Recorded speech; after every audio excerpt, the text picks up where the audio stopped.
لو عندك مريض في الطوارئ وكان محتاج كميات كبيرة من السوائل large fluid volume، تعرف ان الكانولا الطرفية افضل من السي في سي في الموقف ده؟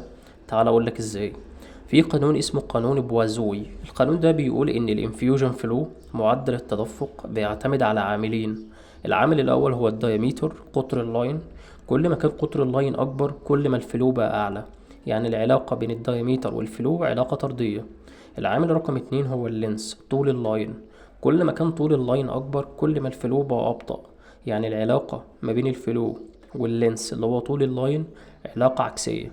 لو جينا عملنا مقارنة بسيطة بين السي في سي والبريفرال لاين من حيث القطر والطول، هنلاقي إن الكومون لينس في السي في سي هو 12 إنش، والكومون لينس في البريفرال لاين هو 1 ل2 إنش.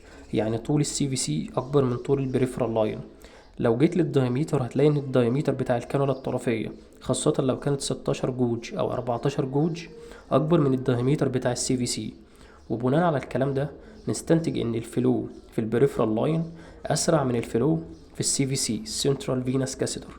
لذلك القاعدة الذهبية بتقول في حالات الرابيد انفيوجن، يعني لو هتدي فلويدز للعيان بشكل سريع، هتستخدم البريفرال لاين 14 جوج او 16 جوج او 18 جوج كحد ادنى. في حالات البرولونجد انفيوجن، يعني لو هتدي فلويدز لفترات طويلة على مدار أيام مثلا، هتستخدم السي في سي سنترال فينس كاسيتر. لو استفدت من المعلومة دي ادينا فولو. سلام.